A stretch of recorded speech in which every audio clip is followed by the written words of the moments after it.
Greetings, everyone. I'm John Horner, and I'm here to welcome you on behalf of the Academic Events Committee. But before we get started, a couple of things. First, I want to acknowledge the generosity of the Dean's Office in funding the faculty lunch and events for this year.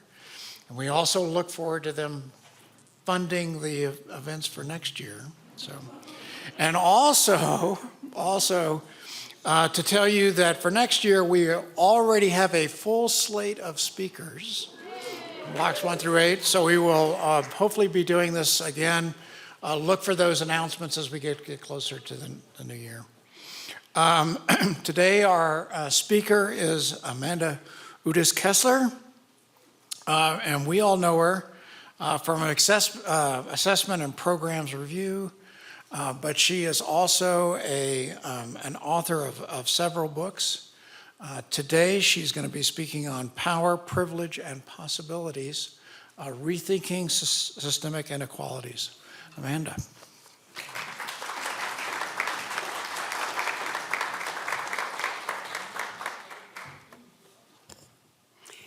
So it's always interesting to be kind of a token staff member at the faculty lunch, but I'll try to be sufficiently intellectually interesting. This is actually the second presentation on this book. The first one was at a book launch at Tut Library in the fall, but I promise this one covers different topics in case any of you came to the first one. So I'll begin with a land acknowledgement. I acknowledge that the land on which the city of Colorado Springs stands is the homeland and unceded historic territory of many Native American nations. The very founding and development of the city was in direct violation of the Fort Laramie Treaty of 1851. The Nuchu, meaning the people or the Utes, are the longest continuous indigenous inhabitants of what is now Colorado. I also acknowledge that land acknowledgements mean essentially nothing unless we are working actively for the well-being of today's members of Native American nations. And my job here is done. So what are we going to talk about today? I'm going to kind of reintroduce the book, again with apologies to people who came in the fall, by talking briefly about the core approach to inequality that the book takes, which is thinking about the idea of the benefit of the doubt. Then I'll say just a little bit about what cultural sociology is and how it helps us think about inequality. And then we get to the three main topics of the day. Power, privilege, and because I really like alliteration and I needed a third P, possibilities. So what can we actually do as individuals to work against cultural processes of inequality? So this idea of the benefit of the doubt is that some people receive the benefit of the doubt in their lives and other people have the benefit of the doubt withheld from them. And this is not strictly an individual matter. It has to do with what social or demographic groups we belong to and whether they're valued or devalued. So I think of the benefit of the doubt as systemic good faith treatment in which certain very positive assumptions are made about someone. So someone is assumed to be a good person, competent, moral, harmless, and so on. And these assumptions are not based on knowing the person, but based on the fact that the person is white or male or heterosexual, or you can go on from there. And as a result of those assumptions, people tend to treat that person positively, give them access to resource and access to possibilities and opportunities and so on. But also a really important piece of the benefit of the doubt and good faith treatment is freedom from bad faith treatment. So bad faith treatment, or having the benefit of the doubt withheld from us, is what happens when people assume that we are evil, bad, incompetent, immoral, dangerous, and so on. And again, this is not based on knowing us, this is based on a social group to which we belong.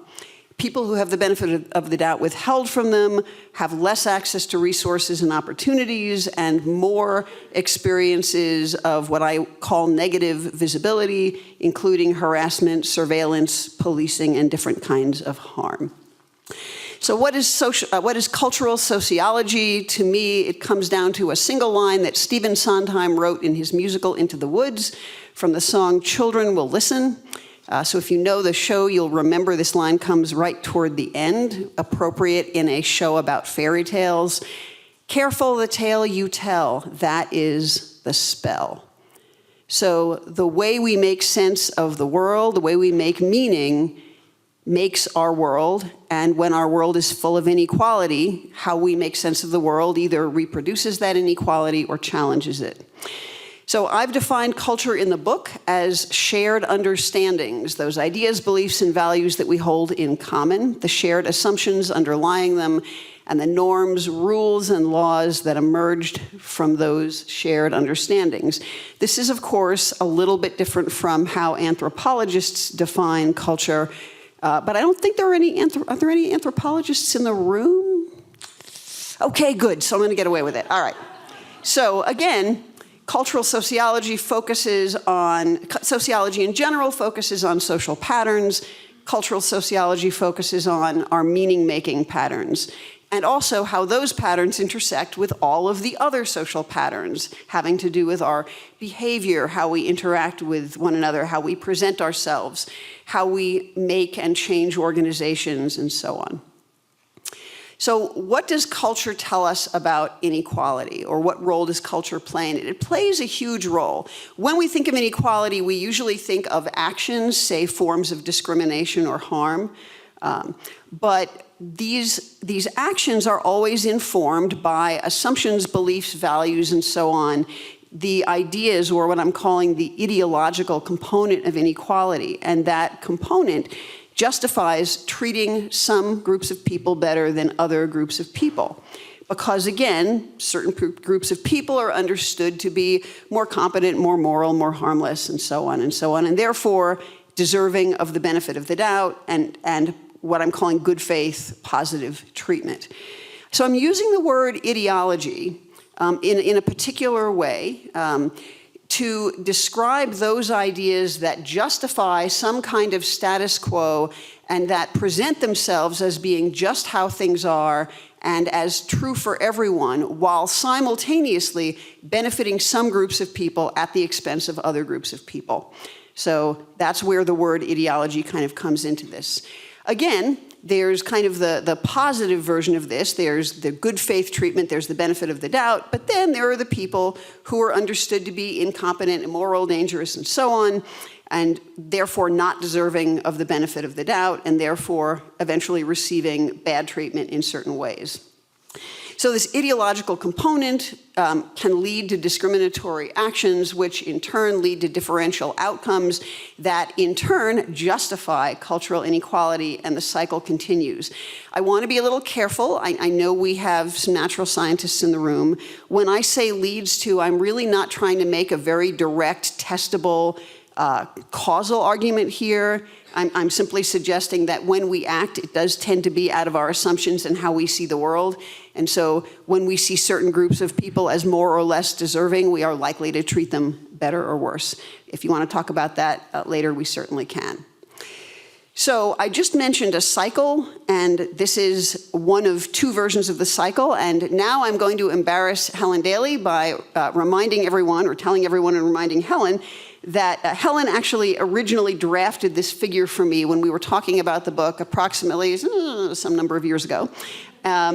And so hopefully it's pretty clear how this works. If we have positive assumptions about certain people and we treat them well, and they have good outcomes, they succeed at whatever they're doing as a result of being treated well, and their good outcomes are kind of visible, so their successes are visible, their flourishing is visible, then we look at that and we go, that person really, in fact, did deserve to be treated well. So that justifies our continued positive assumptions about them. But of course, where there is a good faith cycle, there's also a bad faith cycle. So when we think of someone as less competent, less moral, more dangerous, more problematic in some way, if we treat them badly, if we discriminate against them and so on, or we don't give them the same degree of attention and care, whatever it might look like, they are probably more likely to have less good outcomes. It's harder to succeed when the wind is blowing in your face than when the wind is at your back. It's harder to succeed when people are systemically treating you badly. So, unsurprisingly, at least some people who are treated badly will have bad outcomes. They won't do as well in the world. They won't be as successful.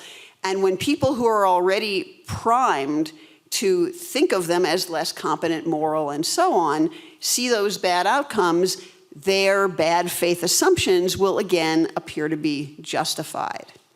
So that's kind of the background for this. Now I want to hop into the issue of power, a vexing subject that political scientists and many others have written about for a long time. Now, we can think about power as capacity or the power to do things, but that doesn't really help us with systemic inequality because some people have power over in ways that other people don't have power over, meaning the capacity to impact other people's lives in, and this is really important, non-reciprocal ways. If we look at society today, we see that those in kind of political and legal leadership have the capacity to say things and do things that have an impact on many of us, and we do not have the same capacity to impact them back, which is a great shame because there's really quite a lot of ways I would love to impact some of the people I've mentioned in this slide right now, but I can't do that.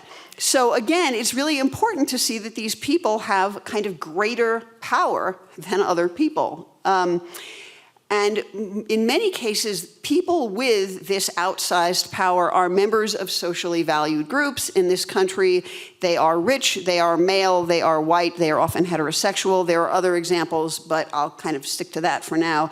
And the other thing I would point out about power and inequality is, normally, to the extent that we are in valued groups, we don't need to worry about the people with more power using that power to harm us.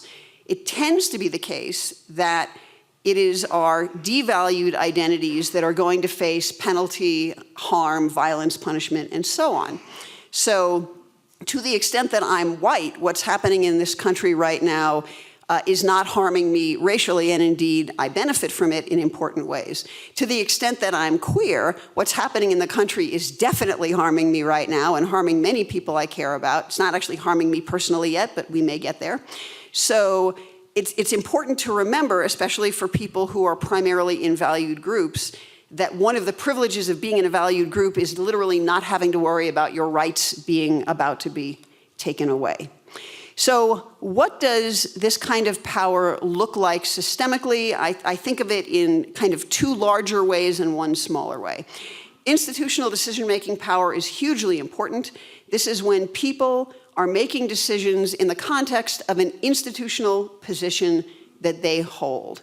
So as a professor, a bank loan officer, a police officer are just some examples. And so if as a professor I treat certain students better than others because I have certain perspectives about who's really eager and ready to learn and capable of learning and so on, I'm not necessarily making that decision as Amanda, and that's not a great example because I mostly am not a professor, but I have been one, so and many of you are one, so I'll use that example. I'm making that decision in the context of my professorial role. If I'm a bank loan officer and I'm deciding who to give a mortgage to and what the terms are on that mortgage, I'm making that decision in the context, again, of this role I hold. And so institutional decision makers are acting as representatives of the institution, and they're authorized to make those decisions on behalf of the institution because of their role. Very importantly, most people outside the institution will not see anything wrong with the decisions made in the institution because they understand that an authorized representative is making those decisions. Finally, in many cases, when we are institutional decision makers, we have some degree of discretion or flexibility in who we choose to support and who we choose not to support, in who we give the benefit of the doubt to and who we withhold it from. So that discretion, that flexibility winds up helping some people and harming others, and unsurprisingly, the people it tends to help are members of valued groups. Those who tend to be harmed are members of devalued groups. So this is clearest in the example of what we normally just call discrimination. We probably should call it negative discrimination, and I'll get to that in a minute. But again, institutional decision makers are more likely to give the benefit of the doubt to members of valued groups and withhold it from others.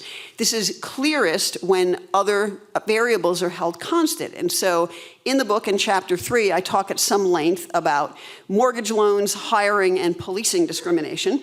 And as you can see up here, white people and heterosexual couples are more likely to get mortgage loans and get them on good terms.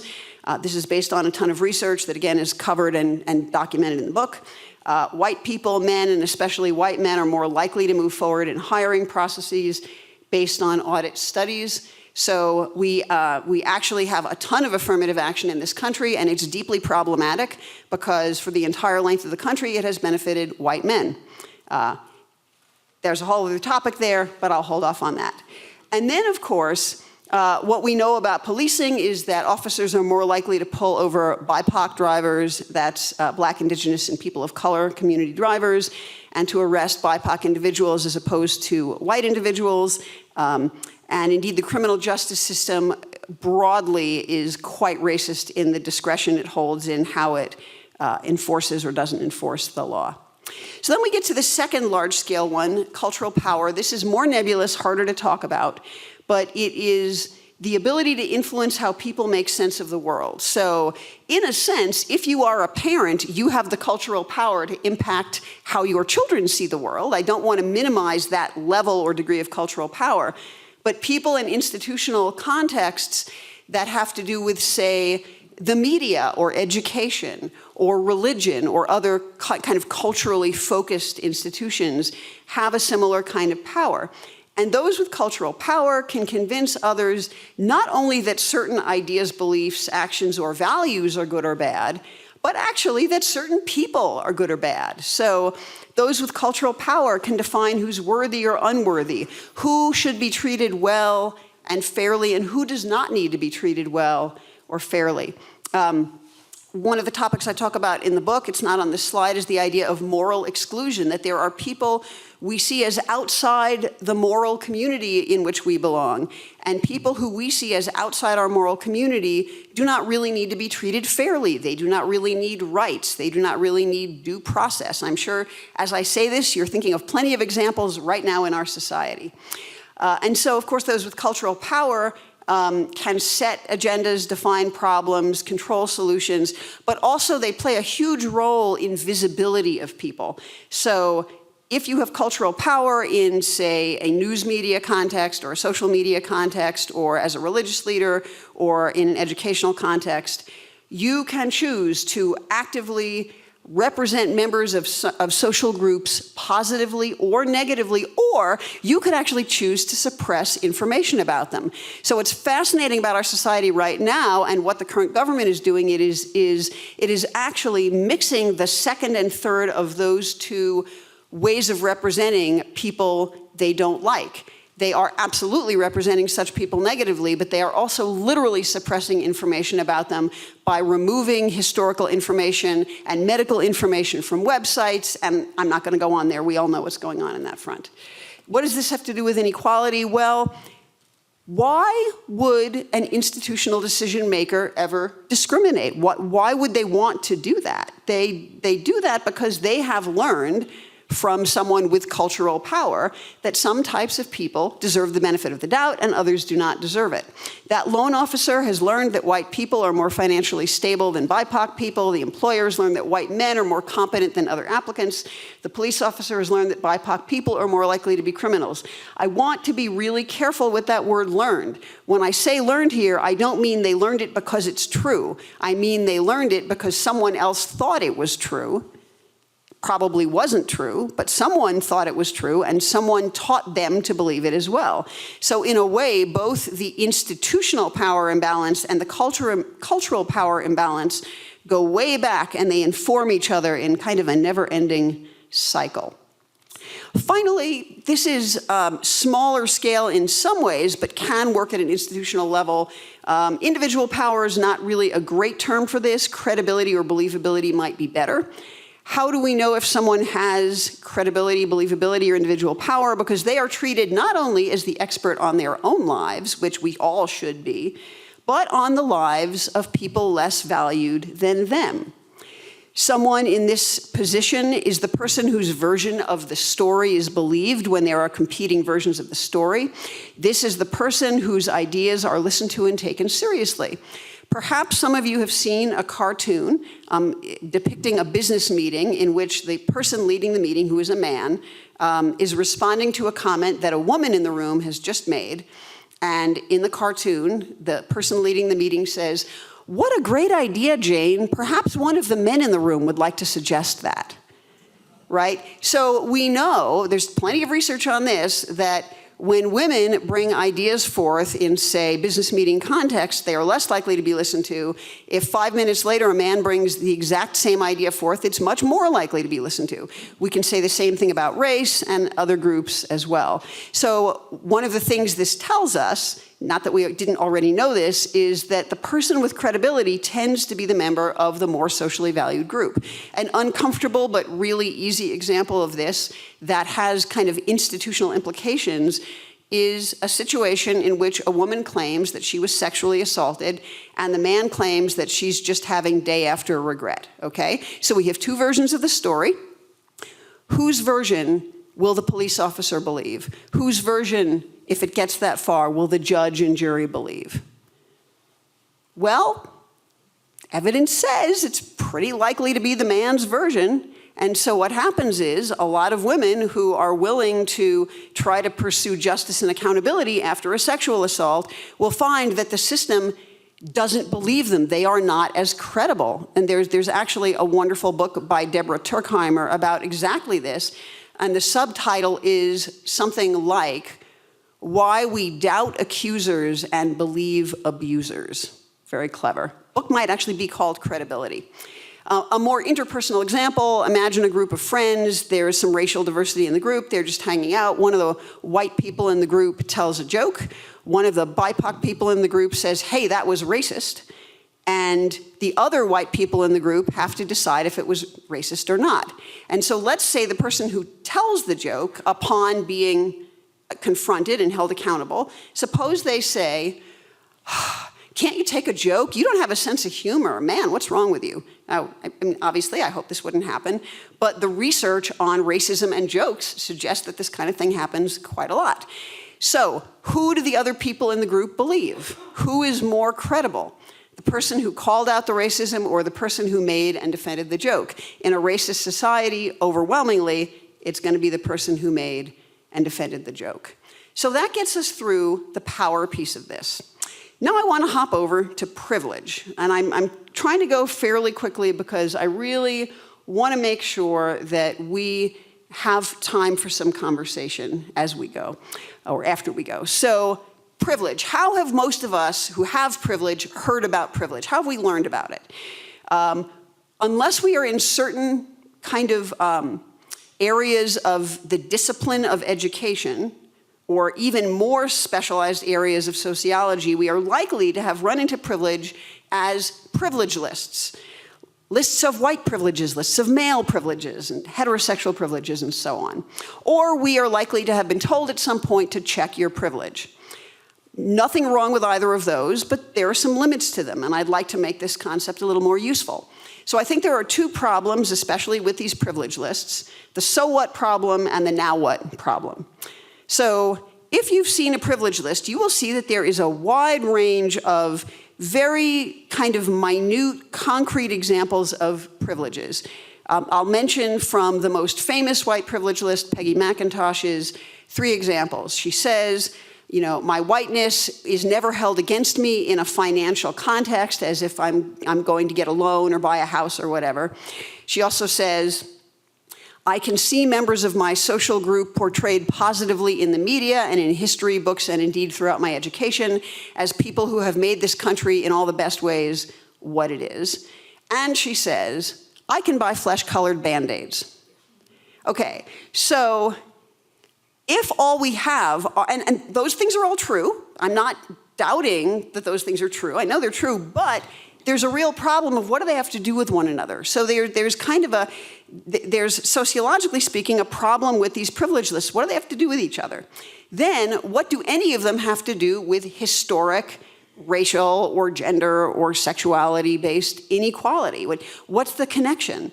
And finally, of course, what do these individual minute little privileges have to do with the patterns we see around us today? Finally, of course, on those privilege lists, and I have read many of them, I have taught many of them, I have privilege, you bet. What do I do about it? And I will say this, when I started reading privilege lists, I was really humbled.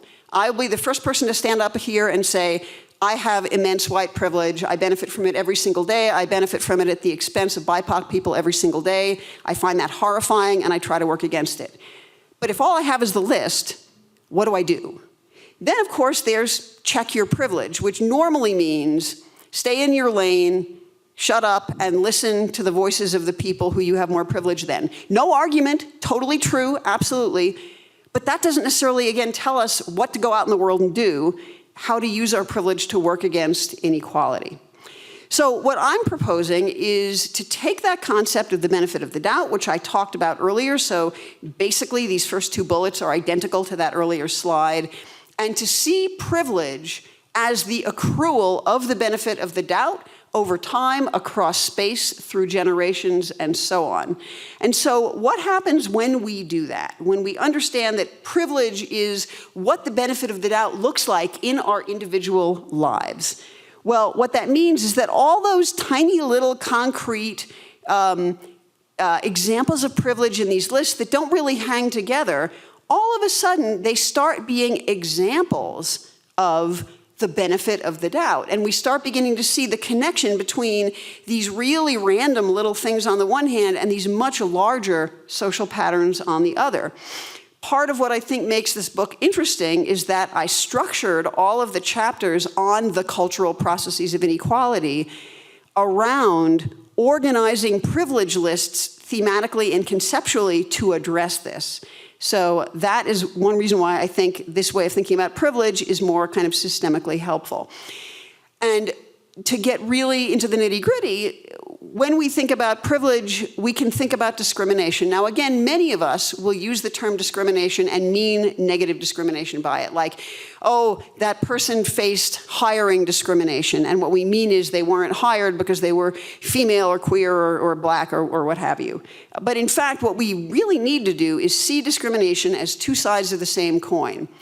It is not possible to discriminate against a group of people without discriminating in favor of the other group of people, if we think of it dualistically. So if we take, and I realize I'm simplifying and I apologize for that, but if we take gender, discrimination against women is discrimination in favor of men. And again, it's more complex than that, but hopefully putting it simply that way is straightforward. So what is positive discrimination? If privilege is positive discrimination, it means being given the benefit of the doubt. It means being treated on the basis of these good faith assumptions. It means that our groups are visible in positive ways, as with the Peggy McIntosh example. It means that we receive the benefit of the doubt in hiring, healthcare, education, and so on. So we are going to get that loan. We're going to get that job. We are going to be treated really well by teachers and professors who have the highest expectations of us because of the group we're in. And of course, privilege is also freedom from negative discrimination, or what we normally just call discrimination. So what does that freedom look like? It means we are treated as normal. It means that we are treated as an individual rather than being reduced to a group member. So, you know, if I happen to swear like a sailor, which I won't right now, but I do, as those of you who know me know, no one is going to put that down to my whiteness. And no one is going to put that down to my class background or class status. It's a strange example because I don't really think they're going to put it down to my gender or my queerness either, but you see the point. And finally, of course, privilege means that you are not discriminated against in all of those institutional contexts by people with institutional power to do so. Why do I think this approach to privilege is helpful? Because these lists that if you just look at them on their own look really random, start falling into these larger patterns. Now, as I get into the final topic of the talk, I'm going to say just a little bit about what some of these cultural processes of inequality are. And if you know privilege lists at all well, you'll recognize that, again, the items on those lists are kinds of examples of these processes. So once we have larger patterns, we can connect them to both historic and current inequality, and we can address the so what question. So, for example, as I said before, Peggy McIntosh notes that her race is not likely to cause her any trouble in getting a mortgage or buying a house wherever she wants. That's a tiny little individual example, but what it turns out to be tied to is all sorts of matters of credibility, trustworthiness, and understanding of morality, and so on. And that, in turn, winds up being tied to historic and current patterns of racial segregation in and across our society and other societies, and so on. So all of a sudden, these very tiny little items become part of a much larger tapestry. Then, of course, there's the fact that there are similarities across these different lists, if you've ever read many of them. There are differences. So, back when I was first working with these lists and same-sex marriage was not legal anywhere, one heterosexual privilege was getting married to the person you loved. And that is not a privilege that men versus women have in the same kind of way. So there are differences, of course, but the similarities make sense because what we're now looking at are processes, not just individual experiences, and the processes work across different forms of inequality. Then there's the fact that there are categories of inequality that have not had a lot of privilege lists in their lives. There are a couple of Christian privilege lists out there. I haven't seen very many. I've seen maybe one able-bodied privilege list, maybe one age privilege list, and so on. But we could begin to look at these categories that have gotten less attention and less scrutiny and see which of the larger patterns kind of fall across and make sense. I'll give you a real quick example. I think I do mention this in the book. The kind of surveillance and policing that BIPOC people receive in the society as opposed to white people has to do in part with BIPOC people being defined by white people as what the sociologist Irving Goffman referred to as an open person, meaning someone whose life is open for public comment and public engagement, even if the person doesn't want that. And in the same way, people with visible disabilities, especially if they are using a wheelchair, a walker, a cane, other kinds of artifacts of manifesting physical disability, are open people in similar ways. And there is sort of a societal understanding that children can stare at someone with a visible disability in a way that they're not really supposed to stare at other people. So someone other than me should kind of go look at how negative visibility, that kind of being an open person, we know how it works for race. We should look a little more at how it works for ability or for age, or we could pick some other categories. Finally, of course, we get to the now what question. Once we see that privilege is the outcome of these cultural processes of inequality, that helps us figure out, okay, what do we do now? How do we work against these things? If I want to use my privilege to make a more just, fair, joyful, and humane society, how am I going to do that? And that is what we get to next, with the third P that really isn't a P, but again, I like alliteration, so what are you going to do? So I hope we're all on the same page about this first slide because it's super important. I hope all of us in this room share the goal of building a society where everyone matters, where everyone receives the benefit of the doubt unless they have literally acted in a way to forfeit that benefit of the doubt. If they have harmed someone, if they have, exhibited corruption, if they have stolen things, if they have 34 felony counts there. Oh, did I say that? I'm sorry. In any case, there are people whose behavior suggests that perhaps they don't deserve the benefit of the doubt. But that only should ever be taken away on the basis of behavior, not on the basis of assumptions about what someone is like based on a social group they belong to. How do we do this? Well, we begin to confront these cultural processes of inequality, understand how they work in our own lives, in our minds, in our hearts, and so on, and we begin to push against them. And so this is hugely aspirational. None of us is going to complete it even for ourselves in our own lives, but we can strive to change our language, to change our minds, our hearts, our meaning systems, our actions, and our institutions. And so For the next few slides, what I'm going to do is talk quickly about a couple of these assumptions, or these processes rather, and what we do about them. So in general, bad faith assumptions, we can examine critically the assumptions we hold about who is competent or incompetent, moral or immoral, and so on.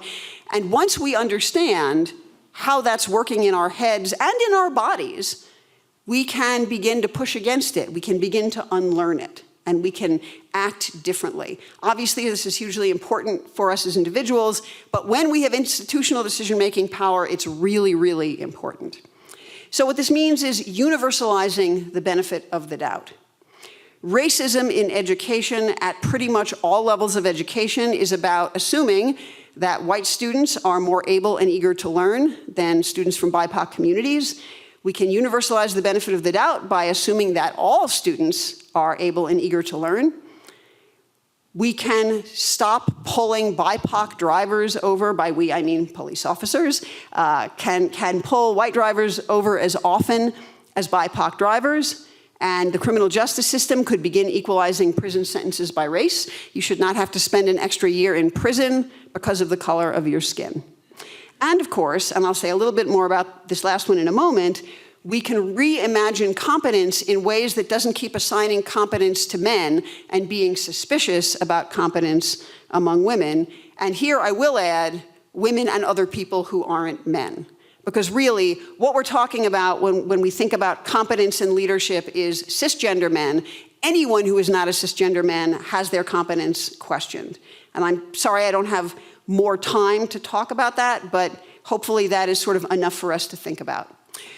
One of the really important cultural processes of inequality is what the sociologist Robert Merton called moral alchemy. So the same behavior is understood to be a good, positive thing when members of a valued group do it. It is understood to be a problem when members of a devalued group do it. So if opposite-sex marriage is a good thing, same-sex marriage is a good thing. End of the story.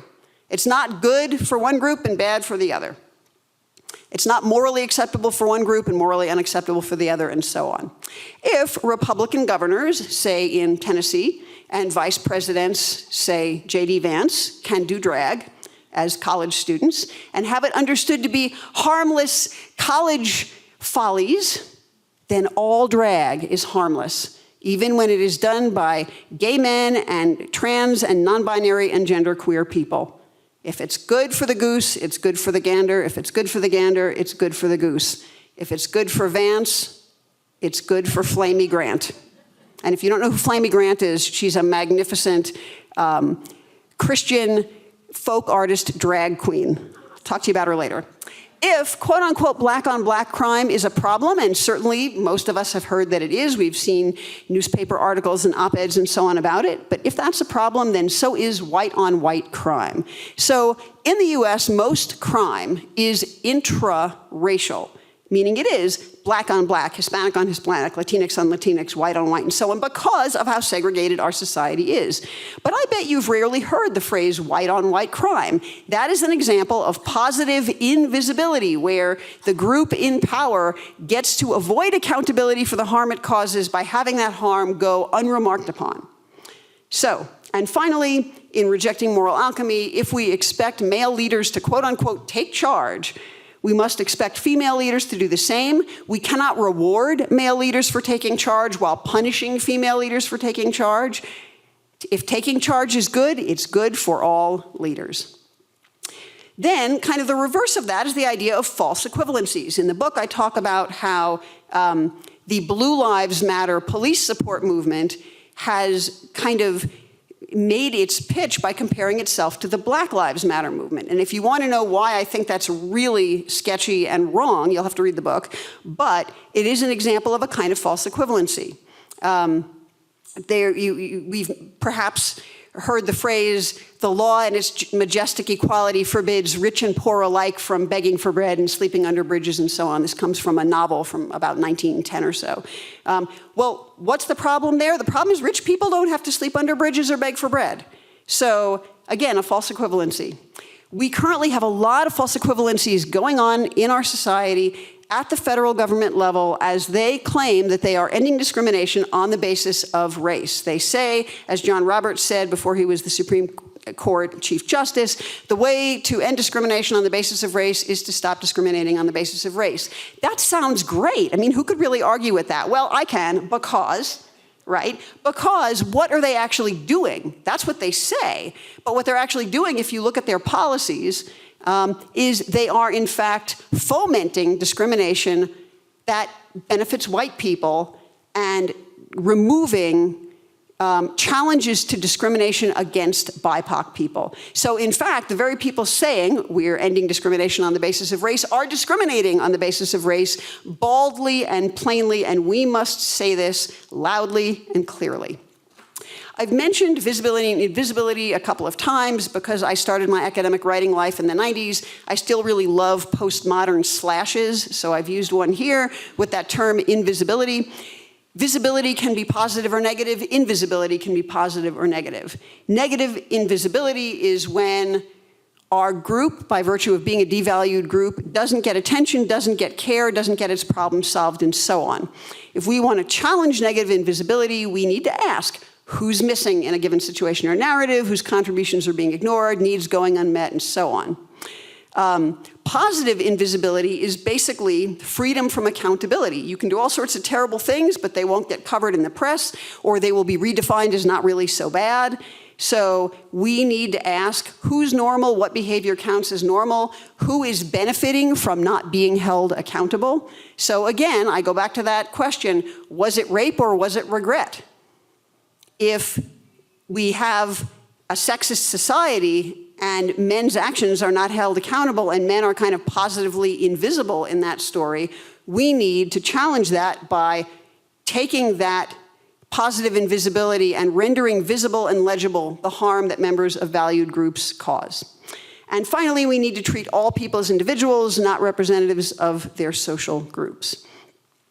Then there's negative visibility, public harassment, surveillance, social policing, actual policing by police.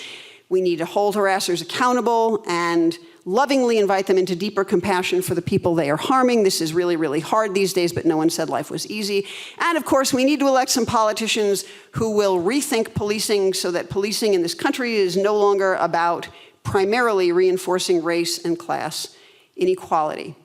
The last category I want to address really quickly here is the relationship between people and problems. So we tend to think that some people are problems and some people have problems. The people we think are problems are members of devalued groups. The people who have problems are members of valued groups. What we can do there is sort of reimagine that no one is a problem. Behaviors can be a problem, but there's no such thing as a person who is a problem. We all have problems. If we want to solve them, we need to understand their causes, their effects, and so on. We also need to redefine who's responsible for addressing problems so that anyone who benefits from addressing the problem has a responsible role in working against it. Simplest example here, birth control. So for men who have sex with women and women who have sex with men and who do not wish to have a pregnancy as a result of this, you would think birth control would be equally useful for both the men and the women in this situation.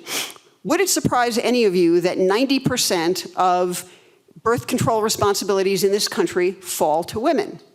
That's just wrong. Men get as much of a benefit out of birth control used successfully as women do.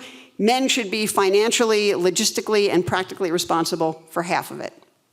And if we think that's not true, we should be thinking about our thinking. And finally, of course, stop blaming victims. When we blame victims, when we decide that someone who had something bad happen to them brought it on themselves, we cause extra harm, and overwhelmingly the victims we blame are members of devalued groups, and overwhelmingly the people we let off the hook as offenders are members of valued groups. So we need to render those offenders visible and hold them accountable for their harm. So the book is now out in paperback with a new afterword that applies the book's concepts to literally what's happening in the US today. I wrote the afterword 2 months ago, so it's pretty close to up to date. I will be selling copies at my author discount after the Q&A, so if you would like a copy, please consider coming over and buying a discounted version. And then finally, before we get to the Q&A, very last thing, a few thank yous. So, of course, my deep appreciation to the Academic Events Committee, the College Events Office, Bon Appetit, the ITS AV staff, and many, many people who supported this book. including a handful of people at Colorado College. So I'm looking at you, Helen, once again. Thank you. I bet you're a little embarrassed by now. That's fine. That's okay. So again, sociologists agree that it takes a village to write a book. It takes a village to do anything. That's why we're sociologists. But having said that, many people have contributed to this book. I'm grateful to all of them. I'm grateful to all of you in this room. And now, I've talked enough. It's your turn. Questions, comments, objections, anything you like. I'm here all week. Well, no, I'm here for 15 minutes.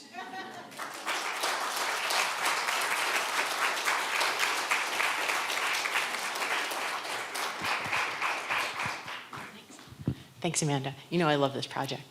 And thanks for embarrassing me. That was terrible, but I love you anyway. So I was thinking about the way that benefit of the doubt sometimes works in smaller communities in ways that can be even countercultural sometimes. But I'm particularly concerned about benefit of the doubt at CC because I feel like right now our community is not quite as trusting as we might like it to be ideally. That's probably always true, but that our divisions are sometimes like across the larger cultural categories. So we have like administration is always bad. We all know the administration is terrible and we hate them, you know.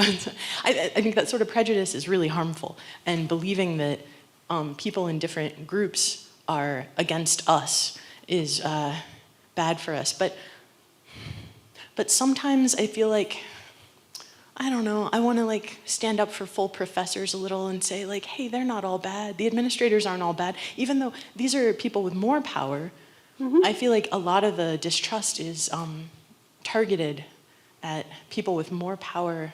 And maybe this is a reaction against larger cultural processes. What do you think? Because this is complicated and I want to fix it. So we definitely don't have time to really do justice to that question. But what I will say that I really appreciate about it is, you know, I've given this really quite simplistic talk that only focuses on socially valued and socially devalued groups. These processes work in 100 ways that can be much more individualistic and that can indeed be countercultural. All of that is true. If I were mindful that the president is sitting in the room, if I were going to say, what should CC do about this? I would say, let's go back to that business of seeing certain people or certain groups as problems and others as being problems and others as having problems. If CC can reimagine itself in such a way that no person or group of people here is a problem, but that we have problems as individuals, we have some collective problems. Sometimes they coincide or overlap, sometimes they clash against each other. But if we can make legible and articulate our problems and try to figure out where they're similar and where they're different, and literally use the incredible intellectual genius that all of us at the school have, faculty and staff and students, if we can use that to think about the problems, and we are brave in naming what they are, and we are willing to be uncomfortable, which is a whole other topic I love talking about, but not today, in facing the problems and asking how to solve them, we might actually be able to push back against those tendencies. And again, I think that there is a distinction between being unhappy with people who are leveraging their power in ways that harm us, which I certainly am on a regular basis when I read the news, on the one hand, and understanding that in an institution, even with the power differentials, we are here sharing the same goal. You know, we want the same thing. What we have to figure out is, how do we all listen to each other equally well? Indeed, how do we all give each other the benefit of the doubt? And that both means that those with less power give those with more power the benefit of the doubt, and it means that those with more power give those with less power the benefit of the doubt. There are people who may never have gotten to make suggestions about how to improve Colorado College because they're understood to be in positions that wouldn't be defined as having those kinds of answers. I bet those people have some of the best insights in this entire institution. I want to hear everyone's ideas about what's wrong and how to make it better. I want us to have a big argument over a huge table, ideally with plenty of food, you know, and maybe drinks for those who want. And then let's surface all this stuff and give each other the benefit of the doubt that all of us have a contribution to make. And if that sounds Pollyanna, I apologize, but I think that is the way to get at what you're talking about. Any other questions, thoughts, objections, anything?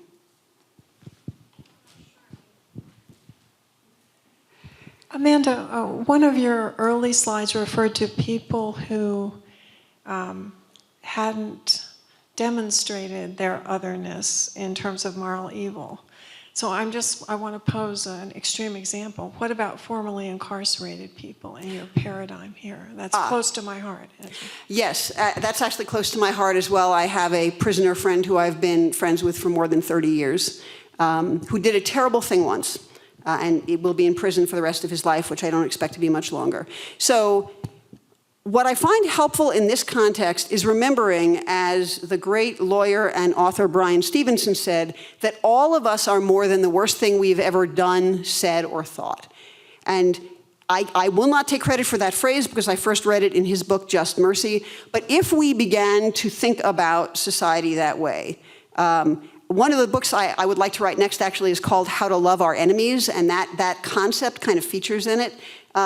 But one of the things we realize when we say everyone is more than the worst thing they've ever done, felt, or thought, we include ourselves, we kind of humanize ourselves, we engage humbly with our own failings, which I think is a great thing. And we understand the true complexity of who we are, but we also understand the true complexity of who those formerly incarcerated people are. So yes, maybe someone has done a terribly harmful thing at some point, and I don't mean to minimize the harm, and they are more than the harm they've caused. They are also the good they've done in the world. They are also their hopes and their dreams and their fears and all that stuff. So I think that this kind of approach, both as a kind of an intellectual approach, but also as an ethical approach, offers something to how we deal with people whose behaviors have previously marked them as outside of our moral community. Thank you. This is a fascinating talk. So I actually have a question about what do you think about the role of government or political elites when it comes to this question, or in another way, when we think about this mindset of discrimination, do you think it lies in, let's say, the nature of human beings, just making assumptions of people different from them? Or do you think it's more like there's a kind of like a political force or elite level force that kind of like intensify this tendency? Again, I don't have really time to answer that properly because from a sociological perspective, the answer is yes, and yes, and yes, and yes, and yes. But I hear sort of two questions in there. One, or I'm going to answer as though one of the questions is this just human nature? And another question is, what should the role of government be? Is it okay if I stick to those? So, human nature, clearly, early on in our evolution, when we were in small social groups, our amygdala was triggered by whatever we found dangerous. That might have been kind of non-human predators. It might have been human beings from other groups. So we really are, in fact, well primed to find certain kinds of others dangerous and scary. And often, when we look at the rage we see around us in society today, there's a lot of fear underlying it. I personally think there's a lot of grief underlying the fear, but that's definitely a topic for a different day. On the other hand, humans are also connective and collaborative. So we are both competitive and collaborative. We are both fearful and trusting. We are these very complicated beings. And so any given society can enhance our capacity to trust and love and care and cherish and tend the least among us. And any given society can, and we see this happening right now with our government, can choose to exacerbate fear, distrust, racism, sexism, heterosexism, cissexism, and so on. So governments can play a role, as can any institution that has any role in shaping our meaning systems, and can kind of push us more toward our better selves or more toward our worse selves. I just realized I went left when I said better selves and right when I said worse selves. That's pretty funny. But in any case, so I do think the government, as a very important institutional power arbiter, has the capacity to do very good things. But it will only do them if and when the people who put the government in power demand that of them. And right now, our country is really split on what we are demanding of our government. Some people are lapping up what's happening and loving it. Some people find it horrifying and are pushing against it. I think if enough people push against it, our government will have to backtrack and start being a little kinder and giving more people the benefit of the doubt. I hope that's true. So, thank you all. Again, if anyone would like to pick up a copy of the book, I will head over to that table. But thank you so much for coming, and have a great rest of your block. And if I don't see you after this, a great summer.